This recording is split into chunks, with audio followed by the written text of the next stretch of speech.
RJD, Congress party की तुलना आप आम आदमी पार्टी से कर ही नहीं सकते। आम आदमी पार्टी आरएसएस की गोद से निकली हुई पार्टी है। अंग्रेजों के खिलाफ लड़ाई कितने साल चली थी, तो नए अंग्रेजों के खिलाफ भी हम 10 साल से लड़ रहे हैं।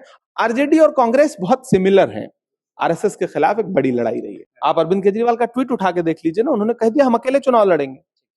तो आज वो कांग्रेस को क्यों दोषारोपण कर रहे हैं, क्यों कर रहे हैं? सवाल ये है ना कि नरेंद्र मोदी अगर अंग्रेज के तरह काम कर रहे हैं तो उनको लोग वोट क्यों दे रहा है? लोगों को कौन सी ऐसी धर्म की, नफरत की अफीम सुंघा दी गई है? आप अपना शोषण करवाने के बाद भी कौन से असर में है कि आप वोट दे रहे हैं? उसी से नहीं, आप इसको हमें कमी नहीं मान सकते। मीडिया तो स्वतंत्र मीडिया होना चाहिए था, वो स्वतंत्र मीडिया ने अपने पाले बदल लिए।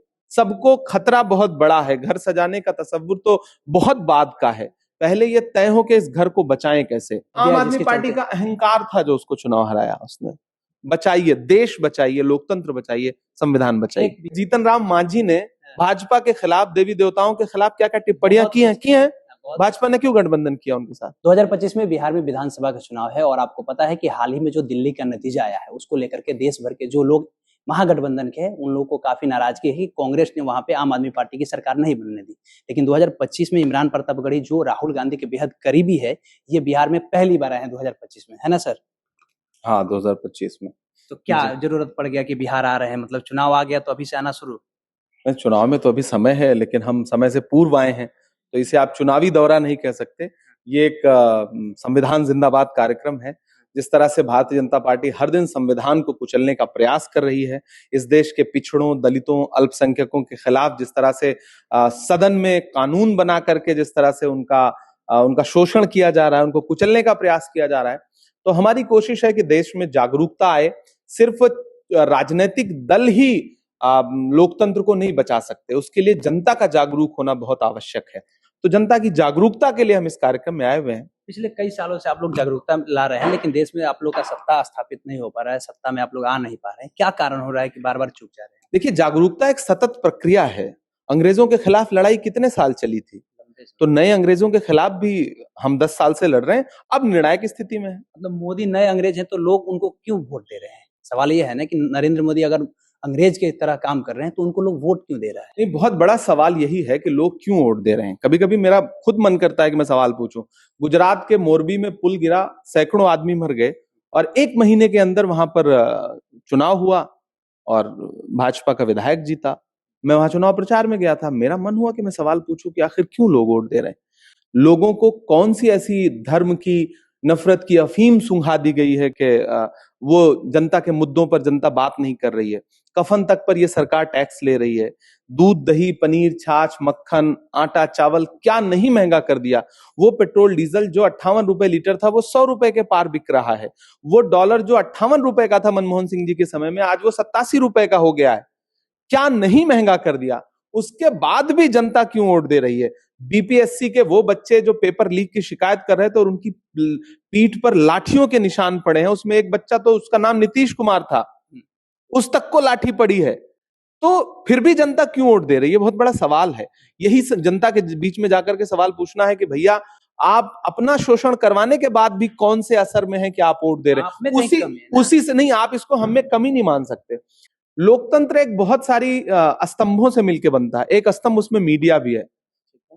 सुबह से शाम तक किसी एक व्यक्ति को महान बताने का जो प्रयास है, वो जिस दिन कमजोर पड़ जाएगा, जनता की आंख खुल जाएगी। तो आप लोगों ने नहीं बनाया, अपना मीडिया स्थापित नहीं किया। आप जो राहुल गांधी लगातार कहते रहते हैं कि मीडिया में कौन लोग है, एबीसी और ओबीसी के लोग नहीं है, तो बात यही है ना कि हाँ, अपना मीडिया नहीं बनाया, और किसी भी सरकार को अपना मीडिया नहीं बनाना चाहिए। अपना मीडिया क्यों बनाएंगे आप? लोकतांत्रिक प्रणाली में आप अपना मीडिया कैसे बना सकते हैं? मीडिया तो स्वतंत्र मीडिया होना चाहिए था, वो स्वतंत्र मीडिया ने अपने पाले बदल लिए।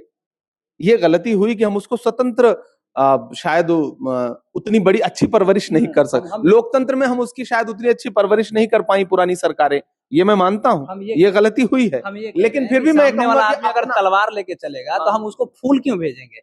अगर सामने वाला अपना मीडिया बना रहा है तो हम उसको जवाब देने के लिए उसी तरीके का लोग रखेंगे। कहा था ना कि आप आंख के बदले आंख फोड़ेंगे तो पूरी दुनिया अंधी हो जाएगी। तो सामने वाले तलवार लेकर के चल रहे हैं, तो लड़ाई तो फूल देकर के ही जीती जाएगी।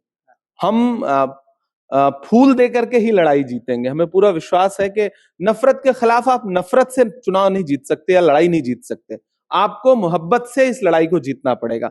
राहुल गांधी जानते हैं कि लड़ाई लंबी है, इसीलिए उन्होंने लंबा टास्क लिया, 4000 किलोमीटर चले, फिर 6700 किलोमीटर चले। पैगाम क्या है कि जब तक नफरत कम नहीं होगी तब तक भाजपा कम नहीं होगी। सबको प्रयास करना पड़ेगा और लोकतंत्र सामूहिक प्रयास से बचेगा। वो हर छोटी छोटी, चाहे क्षेत्रीय पार्टियां हो, राष्ट्रीय पार्टी हो, सबको खतरा बहुत बड़ा है। घर सजाने का तस्वुर तो बहुत बाद का है, पहले ये तय हो कि इस घर को बचाएं कैसे। इस लोकतंत्र रूपी घर को बचाने का प्रयास सबको करना पड़ेगा। मीडिया को भी, चुनावी प्रक्रिया से जुड़े हुए नेताओं को भी, सामाजिक संगठनों को भी। बचाइए, देश बचाइए, लोकतंत्र बचाइए, संविधान बचाइए। एक बिहार से सवाल ले लेते हैं, मुख्यमंत्री नीतीश कुमार क्या कॉम्युनल हो गए हैं या अभी भी सेकुलर है? देखिए, आप यहाँ बैठे हुए हैं, आप यहाँ उनको कवर कर रहे हैं, आप उनको टटोल के पूछिए कि उनके होते हुए लॉ एंड ऑर्डर इतना विफल कैसा है। उनसे पूछिए कि सांप्रदायिक घटनाएं बढ़ कैसे रही हैं। उनसे सवाल पूछिए कि आपने जब छात्रों पर लाठी चलवाने का आदेश दिया तो आपसे किसी भाजपा के नेता ने वो आदेश पारित करवा लिया था, या आपका जमीर खुद गवाही दे रहा था कि हमें बच्चों पर लाठी चलाने देना है? कैसे आदेश दिया आपने? तो मुझे लगता है ये सवाल आपको नीतीश जी और उनकी पार्टी से पूछना चाहिए। हम अभी कोई दोषारोपण नहीं कर रहे हैं, लेकिन जो घटनाएं बिहार में घट रही हैं वो तो ये बता रही हैं कि एज ए मुख्यमंत्री वो पूरी तरह विफल होते जा रहे हैं और शायद किसी के असर में काम कर रहे हैं, वो अपनी मर्जी से काम नहीं कर पा रहे हैं। 2025 में जो बिहार में विधानसभा का चुनाव होगा उसमें ये कहा जा रहा है कि राहुल गांधी अपने बेस को मजबूत करने के लिए, कांग्रेस को मजबूत करने के लिए जो क्षेत्रीय पार्टी है उन लोगों से भी दूरी बना रहे हैं। जैसे कि आम आदमी पार्टी दिल्ली में चुनाव हार गई, आप लोगों ने अपना कैंडिडेट आम आदमी पार्टी का अहंकार था जो उसको चुनाव हराया। उसने लोकसभा चुनाव समाप्त होते ही, आप अरविंद केजरीवाल का ट्वीट उठा के देख लीजिए ना, उन्होंने कह दिया हम अकेले चुनाव लड़ेंगे। तो आज वो कांग्रेस को क्यों दोषारोपण कर रहे हैं, क्यों कर रहे हैं? और सिविल सोसाइटी क्यों कर रही है? बिहार में आपने देखा नहीं कि जब आम आदमी पार्टी नारा लगाती थी कि दिल्ली में तो मोदी, सेंटर में मोदी और दिल्ली में अरविंद केजरीवाल, तब किसी ने सवाल नहीं पूछा। तब किसी ने सवाल नहीं पूछा जब हरियाणा में, गोवा में, गुजरात में जाकर के यही अरविंद केजरीवाल सेकुलर फोर्सेस को कमजोर कर रहे थे। बिहार में सवाल पूछना चाहिए, मुझे लगता है। बिहार में तेजस्वी अगर आपको 70 सीट नहीं देते हैं तो क्या आप न्याय की लड़ाई में आरजेडी, कांग्रेस पार्टी की तुलना आप आम आदमी पार्टी से कर ही नहीं सकते। आम आदमी पार्टी आरएसएस की गोद से निकली हुई पार्टी है। तो इंडिया अन्ना हजारे कहाँ हैं? अन्ना हजारे, देखिए, जीतन राम मांझी ने भाजपा के खिलाफ, देवी देवताओं के खिलाफ क्या क्या टिप्पणियां की हैं। भाजपा ने क्यों गठबंधन किया उनके साथ? कभी सवाल पूछा आपने भाजपा वालों से? मजबूरियां। ओम प्रकाश राजभर से क्यों गठबंधन किया? ओम प्रकाश राजभर ने देश के शीर्ष नेतृत्व को, मौजूदा भाजपा के, जो अपशब्द कहे उसके बाद भी गठबंधन में है संजय निषाद के साथ। चुनावी गठबंधन एक अलग चीज है, वैचारिक लड़ाई एक अलग चीज है। और मुझे लगता है कि उस लड़ाई में आरजेडी और कांग्रेस बहुत सिमिलर हैं। आरएसएस के खिलाफ एक बड़ी लड़ाई रही है। चलिए, तो हमारे साथ में इमरान प्रतापगढ़ी हैं। इन्होंने साफ तौर पे कह दिया कि 2025 में जो देश में नफरत फैला रही है भारतीय जनता पार्टी, वो अब नहीं आने वाला है। बाकी आपकी क्या प्रतिक्रिया पूरे बातचीत को लेकर के कमेंट बॉक्स में लिखिएगा।